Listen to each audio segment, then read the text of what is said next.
सभी मित्रों का आशीष कोचिंग प्लेटफॉर्म में स्वागत एवं अभिनंदन है। सूर्य की पहली पहली किरणों के साथ साथ आप सभी को सुप्रभात। और चलिए आज हम टेस्ट सीरीज़ लेके आए हैं 20 MCQ टेस्ट सीरीज, जिसमें से हम लोग फ्रेंड्स 3 सीरीज कर चुके हैं। आज हमारा 4 सीरीज है। टेस्ट 20 MCQ टेस्ट सीरीज में 4 सीरीज है। चलिए आज के एक लग के एक नई ऊर्जा के साथ स्टार्ट करते हैं test series number 4 dear friends geography में, जिसमें हमारे जो टॉपिक था डियर फ्रेंड्स वो था पृथ्वी का रासायनिक संगठन एवं विभिन्न परतें। तो इसमें हमारा आज का जो टेस्ट सीरीज है वो टेस्ट सीरीज नंबर 4 है डियर फ्रेंड। चलिए फटाफट स्टार्ट करते हैं। आज का पहला क्वेश्चन देखते हैं। चलिए, पृथ्वी की परतों में दाब किस दिशा में बढ़ता है डियर फ्रेंड्स? पृथ्वी की परतों में दाब किस दिशा में बढ़ता है? आइए देखते हैं। ऑप्शन नंबर ए कह रहा है अंदर से बाहर की तरफ, बी कह रहा है बाहर से अंदर, सी कह रहा है उत्तर से दक्षिण एंड डी कह रहा है पूरब से पश्चिम डियर फ्रेंड। चलिए तो इसका फटाफट आंसर हम लोग करते हैं। और आज हम एक नई ऊर्जा के साथ, नए किरण के साथ हम लोग स्टार्ट करेंगे अपने सेशन को। और अब जो फर्स्ट है हमारा उसका राइट आंसर करिए डियर फ्रेंड। चलिए तो इसका जो राइट आंसर है पृथ्वी की परतों में दाब की दिशा में बढ़ता है तो बाहर से अंदर की तरफ बढ़ता है डियर फ्रेंड्स, यानी बी ऑप्शन आप लोगों का सही हो जाएगा। सही उत्तर है आपका बी ऑप्शन डियर फ्रेंड। चलिए एक नए क्वेश्चन के साथ मिलते हैं और आप लोगों का एक बार पुनः आशीष कोचिंग प्लेटफॉर्म में स्वागत एवं अभिनंदन है। क्वेश्चन नंबर 2 कह रहा है डियर फ्रेंड्स कि पृथ्वी के कोर में लोहा किस रूप में पाया जाता है? किस रूप में पाया जाता है? ऑप्शंस ए को देखते हैं dear friend, oxide. Option B कह रहा है शुद्ध धातु। ऑप्शन सी है सल्फाइड एंड ऑप्शन डी है सिलिकेट। तो एक लगे रहिए, एक तैयारी के साथ, एक जुनून के साथ, तभी आपको मंजिल मिलेगी डियर फ्रेंड्स। बस ऐसे ही प्यार से लगे रहिए और सपोर्ट करते रहिए और पढ़ते रहिए आशीष कोचिंग प्लेटफॉर्म पे डियर फ्रेंड। चलिए तो क्वेश्चन नंबर 2 का जो राइट आंसर होगा डियर फ्रेंड, आइए करते हैं। तो इसका जो राइट आंसर होगा वो होगा शुद्ध धातु डियर फ्रेंड, यानी बी ऑप्शन आपका करेक्ट हो जाएगा। चलिए आगे बढ़ते हैं नेक्स्ट क्वेश्चन की तरफ। क्वेश्चन नंबर 3 कह रहा है और जितने भी हमारे चैनल पे फ्रेंड्स जो नए हैं वो लोग चैनल को सब्सक्राइब कर लें और बेल आइकन को प्रेस कर लें, ताकि आपको मॉर्निंग में नोटिफिकेशन मिलती रहे, क्योंकि हमारी जो वीडियोस होती हैं वो मॉर्निंग में ही मिलेंगी आपको। एक नई ऊर्जा के साथ मिलेंगे, सूरज की किरणों के साथ। क्यों? क्योंकि आपके जीवन में जो किरणें हैं सूर्य सन की, वो एक संचार लाएं, एक नई ऊर्जा लाएं। उस ऊर्जा के साथ हम लोग पढ़ के तैयारी करें। तो आज हम टेस्ट सीरीज में 4 नंबर पे चल रहे हैं डियर फ्रेंड्स। चलिए, आपको जो फर्स्ट 2 और थर्ड जो मिलेगा वो आपको डिस्क्रिप्शन में लिंक मिल जाएगा डियर फ्रेंड, वहाँ से आप पढ़ सकते हैं। चलिए फटाफट करते हैं क्वेश्चन नंबर 3। पृथ्वी की परतों में तापमान किस क्रम में बढ़ता है? अब यहाँ पे डियर फ्रेंड तापमान जो है एक किस क्रम में बढ़ता है, यानी क्रम पूछा है, स्टेज पूछा है कि किस स्टेज में बढ़ता है। आइए देखते हैं। ऑप्शन नंबर ए कह रहा है core mantle crust. Option B है crust mantle core. Option C कह रहा है mantle crust core and option D है डियर फ्रेंड्स क्रस्ट कोर या मेंटल। तो इसमें से हम लोग देखेंगे कि हमारा राइट आंसर क्या होगा डियर फ्रेंड्स। हम लोग की तैयारी जो है वो कितनी प्रिपेयर्ड है, कितने प्रिपेयर हैं हम, उसको देखते हुए और पढ़ते रहेंगे। चलिए आगे बढ़ते हैं। तो क्वेश्चन नंबर 3 का फटाफट आंसर करते हैं। ये जो है हमारी जो क्रम संख्या है, क्रम में बढ़ता है, जो ऑर्डर नंबर है वो है क्रस्ट, मेंटल और कोर, यानी ऑप्शन नंबर बी आपका सही हो जाएगा dear friend. Option number B आपका बेस्ट आंसर। चलिए आगे बढ़ते हैं एक नई क्वेश्चन के साथ। महासागरीय क्रस्ट का औसत घनत्व लगभग कितना होता है? महासागरीय क्रस्ट का औसत घनत्व लगभग कितना होता है? डियर फ्रेंड्स, आप लोग पढ़ के छोड़ देते हैं, लाइक भी नहीं करते हैं। लाइक और कमेंट कम से कम किया करिए डियर फ्रेंड। उससे क्या होती है, हमें भी एक ऊर्जा मिलेगी और आपको एक नई ऊर्जा मिलेगी। और आपको क्या होगा, आपको भी एक डेली, आपको जो नए हैं चैनल पे वो सब्सक्राइब कर लें, उनको नोटिफिकेशन मिलती रहेगी। चलिए आगे बढ़ते हैं डियर फ्रेंड्स कि महासागरीय क्रस्ट का औसत घनत्व लगभग कितना होता है। ऑप्शन ए है 2.5, ऑप्शन बी है 2.7, ऑप्शन सी है 3.0 एंड ऑप्शन डी है 3.3। चलिए तो फटाफट आंसर करते हैं क्वेश्चन नंबर 4 का। तो 4 का जो राइट आंसर होगा डियर फ्रेंड वो होगा आपका ऑप्शन नंबर डी 3.3 ग्राम पर सेंटीमीटर क्यूब। चलिए आगे बढ़ते हैं एक नए क्वेश्चन के साथ। क्वेश्चन नंबर 4 है 5 है। क्वेश्चन नंबर 5 कह रहा है डियर फ्रेंड कि सियाल शब्द में एल किस तत्व को दर्शाता है। एल किस तत्व को दरसाता है, आइए देखते हैं ऑप्शन के अकॉर्डिंग। ऑप्शन ए है लोहा, ऑप्शन बी है एल्युमिनियम, ऑप्शन सी है मैग्नीशियम एंड ऑप्शन डी है कैल्शियम। तो जो एल किस तत्व को दर्शाता है डियर फ्रेंड, चलिए फटाफट आंसर करते हैं हम सब कि इसका राइट आंसर क्या होगा क्वेश्चन नंबर 5 का। तो वो किसे दर्शाता है, एल एल्युमिनियम को दर्शाता है, यानी कि ये किस में है, बी ऑप्शन में है। तो बी ऑप्शन आपका राइट आंसर होगा। चलिए आगे बढ़ते हैं नेक्स्ट क्वेश्चन की तरफ। क्वेश्चन नंबर 6 कह रहा है कि पृथ्वी की रासायनिक संरचना में ऑक्सीजन का प्रतिशत लगभग कितना है। सारे क्वेश्चन 20 MCQ सीरीज नंबर 4 में आपके वेरी इंपॉर्टेंट क्वेश्चंस हैं, इसको मिस मत करिएगा डियर फ्रेंड। इसकी मत करिए वीडियो को, और ज़्यादा से ज़्यादा लाइक शेयर और सब्सक्राइब भी करते रहें और शेयर भी करते रहें। और सारे क्वेश्चन आपको, क्योंकि काफ़ी मेहनत लगता है डियर फ्रेंड इसको बनाने में, सिलेक्ट करने में, जो आपके एग्जामिनेशन हॉल में। क्योंकि हम जो टाइम देते हैं इस पे पढ़ते हैं, मोबाइल से पढ़ते हैं, टैबलेट से पढ़ते हैं डियर फ्रेंड्स, वो कहीं जाया ना जाए। तो चलिए इसका आंसर करते हैं फटाफट, एक शिद्दत के साथ लगे रहिए। तो इसका राइट आंसर करिए, ऑक्सीजन का प्रतिशत लगभग कितना है। ऑप्शन के अकॉर्डिंग जो 36%, 46%, 56% या 66%, यानी ऑप्शन ए कह रहा है 36, 46, 56 और 66। तो इसका जो क्वेश्चन नंबर 6 का राइट आंसर होगा, आइए करते हैं। तो ये ऑक्सीजन की जो प्रतिशत लगभग होता है वो होता है डियर फ्रेंड 46। और 46 हमारा ऑप्शन कौन सा है, बी ऑप्शन है, यानी कि बी ऑप्शन आपका राइट आंसर हो जाएगा। चलिए आगे बढ़ते हैं। क्वेश्चन नंबर 7 कह रहा है कि पृथ्वी के कोर में निकल की उपस्थिति का प्रमाण किससे मिलता है। जो पृथ्वी के कोर में निकल की उपस्थिति का प्रमाण किससे मिलता है, किससे मिलता है। ऑप्शन के अकॉर्डिंग हम देखेंगे कि ज्वालामुखी लावा, ऑप्शन बी कह रहा है खानकार, ऑप्शन सी है उल्का पिंड, ऑप्शन डी है चट्टाने। तो किससे मिलता है, तो इसका फटाफट हम लोग आंसर करेंगे कि ये किससे किससे मिलता है। और इसमें से जो राइट आंसर होगा, चलिए क्वेश्चन नंबर 7 का, तो इसका राइट आंसर होगा उल्का पिंड, यानी सी ऑप्शन आपका सही हो जाएगा डियर फ्रेंड। पृथ्वी की कोर में निकल की उपस्थिति का जो प्रमाण है वो उल्का पिंड में मिलता है। चलिए बेस्ट, चलिए आगे बढ़ते हैं। क्वेश्चन नंबर 8 है कि पृथ्वी के मेंटल का कौन सा भाग अर्धध्रुव अवस्था में माना जाता है। अर्धध्रुव अवस्था में माना जाता है, ऑप्शन है मेसोस्फीयर, लिथोस्फीयर, एस्थेनोस्फीयर या कोर। इनमें से हमारा जो अर्धध्रुव अवस्था में माना जाता है, जो पृथ्वी के मेंटल का भाग है, कौन सा भाग पूछा है, एक अलग सब एक अलग भाग पूछा है, तो वो है हमारा डियर फ्रेंड एस्थेनोस्फीयर। एस्थेनोस्फीयर जो हमारा क्वेश्चन नंबर 8 का राइट आंसर है, सी ऑप्शन आपका करेक्ट हो जाएगा, एस्थेनोस्फीयर डियर फ्रेंड। चलिए फटाफट करते हैं आगे नेक्स्ट क्वेश्चन की तरफ। ऐसे ही लगे रहिए, शिद्दत के साथ मेहनत करते रहिए, एक दिन मंजिल जरूर मिलेगी डियर फ्रेंड्स। चलिए, पृथ्वी के आंतरिक भागों में ताप वृद्धि का मुख्य कारण क्या है। ताप वृद्धि का मुख्य कारण क्या है, किसमें, आंतरिक भागों में।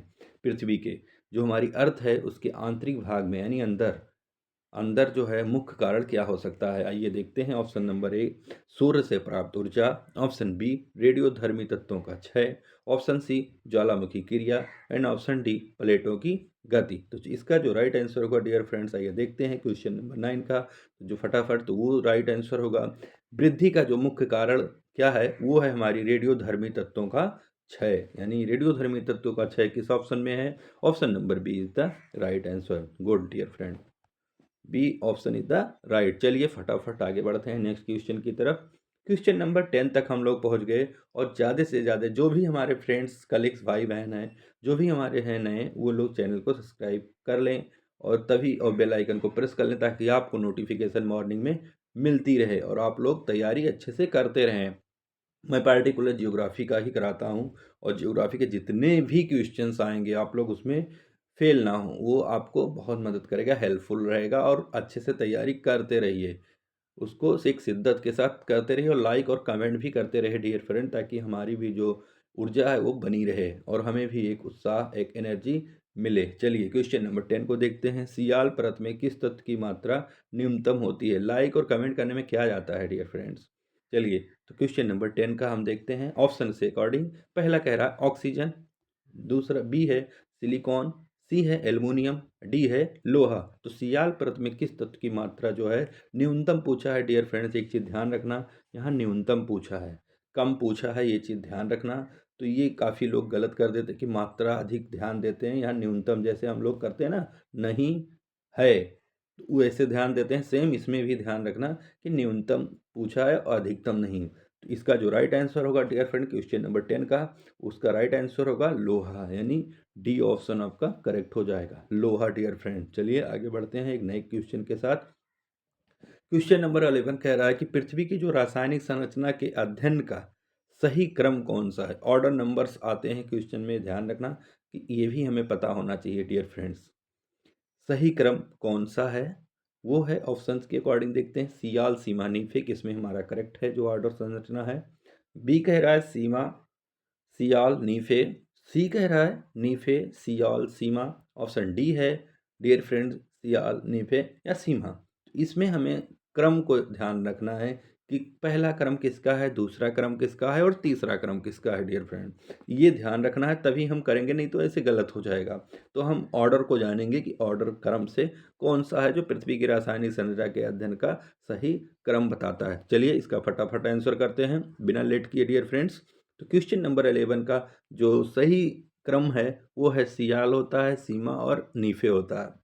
इसका अगर शॉर्ट फॉर्म हम लोग बनाएं, जो शॉर्ट फॉर्म हम लोगों ने यूज किया है डियर फ्रेंड, वो किया था ASSN, SSN। चलिए आगे बढ़ते हैं, आप लोग भी यूज कर सकते हैं SSN, यानी A option is the correct है। SSN, यस से हो गया सियाल, यस से हो गया सीमा और एन से हो गया नीफे। ये SSN शॉर्ट आप लोग भी यूज कर सकते हैं डियर फ्रेंड। चलिए आगे बढ़ते हैं नेक्स्ट क्वेश्चन के साथ। क्वेश्चन नंबर 12 कह रहा है कि पृथ्वी के क्रस्ट की तुलना में महासागरीय क्रस्ट कैसा होता है। पृथ्वी के क्रस्ट की तुलना में महासागरीय क्रस्ट कैसा होता है। ऑप्शन ए है कम घना, बी कह रहा है अधिक घना, सी कह रहा है समान घनत्व, डी कह रहा है पूर्णतः ध्रुव। तो इनमें से जो पृथ्वी के क्रस्ट की तुलना में महासागरीय क्रस्ट कैसा होता है, उनकी तुलना करनी है कि कैसा होता है, दोनों में डिफरेंस बताना है डियर फ्रेंड। तो इसका जो राइट आंसर होगा फटाफट करते हैं, वो होगा अधिक घना, यानी बी ऑप्शन आपका करेक्ट हो जाएगा dear friends. B option is the right answer. चलिए आगे बढ़ते हैं। क्वेश्चन नंबर 13 कह रहा है कि पृथ्वी के मंडल और कोर के बीच डियर फ्रेंड्स पी तरंगों की गति में अचानक परिवर्तन क्यों होता है। ऑप्शन से देखते हैं, तापमान बढ़ने से, बी कह रहा है डियर फ्रेंड्स दाब घटने से, सी कह रहा है माध्यम के बदलने से, डी कह रहा है डियर फ्रेंड गुरुत्व घटने से। Very very important question, P तरंगों की गति में अचानक परिवर्तन क्यों होता है। पी तरंगे जैसे आपकी वेवलेंथ नहीं चलती है, जैसे म्यूजिक सुनते हो तो उसकी ऊपर गिरती है, जैसे सॉन्ग होते हैं उसी तरह आपकी वेवलेंथ चलती है, ऐसे सेम जो तरंगे होती हैं वो हैं। तो पी तरंगे की गति में अचानक परिवर्तन क्यों होता है डियर फ्रेंड्स। तो इससे क्वेश्चन नहीं समझ में आएगा डियर फ्रेंड तो कमेंट करके हमें ज़रूर बताइएगा। चलिए तो इसका जो राइट आंसर होगा किस जो पी तरंगों की अचानक परिवर्तन क्यों होता है, तो इसका राइट आंसर है डियर फ्रेंड माध्यम के बदलने से। किसके कारण, माध्यम के बदलने से। तो ये ऑप्शन नंबर किस में है हमारा, सी में है। C option is the right answer, माध्यम के बदलने से ही पी तरंगों की गति में अचानक परिवर्तन होता है। चलिए आगे बढ़ते हैं डियर फ्रेंड्स। क्वेश्चन नंबर 14 में देखते हैं, पृथ्वी की क्रस्ट में सोडियम और पोटेशियम किस वर्ग के तत्व हैं, किस वर्ग के तत्व हैं। ऑप्शन के अकॉर्डिंग देखते हैं, क्षारीय धातु, बी कह रहा है डियर फ्रेंड क्षारीय मृदा धातु, सी है संक्रमण धातु, डी है आधातु। यानी क्वेश्चन नंबर 14 का डी है आधातु। तो इसका फटाफट आंसर देखते हैं डियर फ्रेंड। क्वेश्चन नंबर 14 का जो राइट आंसर होगा, काफ़ी बच्चे आधातु लगा देते हैं बट आधातु जो है वो रॉन्ग आंसर है डियर फ्रेंड। इसका जो राइट आंसर होगा वो क्षारीय धातु होता है, ये ध्यान रखिएगा हमेशा, ऐसी गलती मत करिएगा डियर फ्रेंड। चलिए आगे बढ़ते हैं, ये है हमारा क्षारीय धातु है। चलिए आगे बढ़ते हैं। क्वेश्चन नंबर 15 है, पृथ्वी के मेंटल में तापमान वृद्धि का प्रमुख स्रोत क्या माना जाता है। ऑप्शन ए कह रहा है सूर्य विकिरण, ज्वालामुखी लावा, रेडियोधर्मी तत्वों का क्षय या प्लेटों का घर्षण। ये मेंटल में टेम्परेचर पूछ रहा है। टेम्परेचर जो है, जो पृथ्वी के मेंटल में तापमान वृद्धि का प्रमुख स्रोत क्या माना जाता है? ऑप्शन के अकॉर्डिंग देखते हैं डियर फ्रेंड। सूर्य विकिरण है, ज्वालामुखी लावा है, रेडियोधर्मी तत्वों का क्षय है या प्लेटों का घर्षण है? तो इसका जो राइट आंसर होगा डियर फ्रेंड वो किसके कारण है? रेडियोधर्मी तत्वों का क्षय है। और ये किस में है? सी ऑप्शन में है डियर फ्रेंड। तो सी ऑप्शन हमारा राइट हो जाएगा। चलिए आगे बढ़ते हैं नेक्स्ट क्वेश्चन की तरफ। क्वेश्चन नंबर 16 कह रहा है कि पृथ्वी के ब्रह्मकोर में भूकंपीय यस तरंगे क्यों नहीं जाती? यस तरंगे क्यों नहीं जाती? अब देखिए यहाँ पे डियर फ्रेंड नहीं आ गया कि क्यों नहीं जाती हैं। तो ये जो नहीं वाली चीज़ें हैं ये ध्यान रखिएगा। अभी हम लोगों ने पी तरंगों को पढ़ा, अब हमने क्या लाया? यस तरंगे क्यों नहीं जाती हैं। तो ऑप्शन के अकॉर्डिंग देखते हैं। अत्यधिक ताप के कारण, बी है अत्यधिक दाब के कारण, सी है द्रव अवस्था के कारण, डी है अधिक घनत्व के कारण। तो इसमें से हमारा राइट आंसर क्या होगा? जो लोग TGT, PGT, LT grade, RRB, SSC सबके लिए इम्पॉर्टेंट है, सबके लिए इम्पॉर्टेंट है geography question, but very important. जितने भी हमारे यूपीपीएससी सब लोग होम गार्ड सब में पढ़ते हैं, सब लोग तैयारी करिए, अच्छे शिद्दत के साथ लगे रहिए, सबके लिए हेल्पफुल है। तो इसका राइट आंसर क्या होगा 16 का? वो होगा हमारा सी ऑप्शन है। ध्रुव अवस्था के कारण पी जो यस तरंगे हैं वो नहीं जाती हैं। किसके कारण? ध्रुव अवस्था के कारण, यानी C option is the right answer dear friends. चलिए आगे बढ़ते हैं। क्वेश्चन नंबर 17 कह रहा है कि पृथ्वी के मेंटल में पाए जाने वाले प्रमुख तत्व कौन से हैं? पृथ्वी के मेंटल में पाए जाने वाले प्रमुख तत्व कौन से हैं? ऑप्शन के अकॉर्डिंग लोहा व निकेल, ऑक्सीजन व हाइड्रोजन, मैग्नीशियम और सिलिकॉन, सोडियम और पोटेशियम। तो क्वेश्चन नंबर 17 का ये फटाफट जान लेते हैं इनमें से। तो ये वेरी लिटिल आंसर है इसका, छोटा सा, मैग्नीशियम और सिलिकॉन, यानी सी ऑप्शन डियर फ्रेंड सही हो जाएगा। इसमें गलती मत करिएगा डियर फ्रेंड, मैग्नीशियम और सिलिकॉन। चलिए आगे बढ़ते हैं नेक्स्ट क्वेश्चन की तरफ। क्वेश्चन नंबर 18 है कि सियाल प्रत का निर्माण मुख्यतः किस प्रकार की शैलों से हुआ है? वेरी वेरी इंपॉर्टेंट क्वेश्चन, काफ़ी बच्चे गलत कर जाते हैं इसमें डियर फ्रेंड। तो इसमें सियाल प्रत का निर्माण मुख्यतः किस प्रकार की शैलों से हुआ है? ऑप्शन के अकॉर्डिंग अग्नेय शैल, औषधि शैल, कायांतरित शैल और ज्वालामुखी शैल। तो सियाल प्रत का जो मुख्यतः निर्माण शैलों से हुआ है वो है डियर फ्रेंड हमारा, वो किसके कारण होता है? अग्नेय शैल के कारण, यानी ऑप्शन नंबर ए में दिख रहा है अग्नेय शैल। तो ए ऑप्शन हमारा राइट उत्तर हो जाएगा डियर फ्रेंड। चलिए आगे बढ़ते हैं नेक्स्ट क्वेश्चन की तरफ। क्वेश्चन नंबर 19 कह रहा है कि पृथ्वी के मेंटल में संवहन धाराएं किस प्रकार की गति उत्पन्न करती हैं? और ये जो धाराएं चलती हैं तो उनसे कौन सी गति उत्पन्न होती है, पूछ रहा है डियर फ्रेंड। उनसे कौन सी गति उत्पन्न होती है? क्षैतिज, ऊर्ध्वाधर, वृत्ताकार या अनियमित? तो कौन सी गति उत्पन्न होती है उसको हमें बताना है। Choose the 4 option is the right answer. आपको क्वेश्चन नंबर 19 में राइट आंसर बताना है। चलिए, तो इसका राइट आंसर होगा डियर फ्रेंड्स, वो होगा हमारा ऊर्ध्वाधर, यानी कि जो संवहन धाराएं चलती हैं पृथ्वी के मेंटल में वो कौन सी गति उत्पन्न करती हैं? तो ऊर्ध्वाधर गति उत्पन्न करती हैं, यानी कि B option dear friend right हो जाएगा। चलिए आगे बढ़ते हैं नेक्स्ट क्वेश्चन की तरफ। क्वेश्चन नंबर 20 कह रहा है कि पृथ्वी के ब्रह्मकोर की ध्रुव अवस्था का प्रमुख प्रमाण क्या है? ऑप्शन के अकॉर्डिंग देखते हैं। ज्वालामुखी लावा, यस तरंगों का अभाव, पी कह रहा है तरंगों की गति, तरंगों की अधिक गति, डी कह रहा है तापमान में वृद्धि डियर फ्रेंड्स। तो इसका जो राइट आंसर होगा फटाफट करते हैं आइए। तो जो ध्रुव अवस्था में अभी हम लोगों ने एक क्वेश्चन किया था पीछे, ध्रुव अवस्था का जो प्रमुख प्रमाण है वो कौन सा है? वो है, उसका जो प्रमाण है डियर फ्रेंड वो है यस तरंगों का अभाव। और यस तरंगे हमें किस में मिलेंगी? बी ऑप्शन में मिलेंगी डियर फ्रेंड्स, बी ऑप्शंस में मिलेंगी, बी ऑप्शंस में डियर फ्रेंड हमको मिल जाएंगी। तो thank you for watching dear friends, और एक नई ऊर्जा के साथ नए सीरीज़ के साथ हम मिलते हैं नेक्स्ट वीडियो में। जब तक के लिए अपना ख्याल रखिए, अपने लोगों का ख्याल रखिए, स्वस्थ रहिए, मस्त रहिए। मिलते हैं एक नेक्स्ट वीडियो में। जब तक के लिए मित्रों, जय हिंद, वंदे मातरम।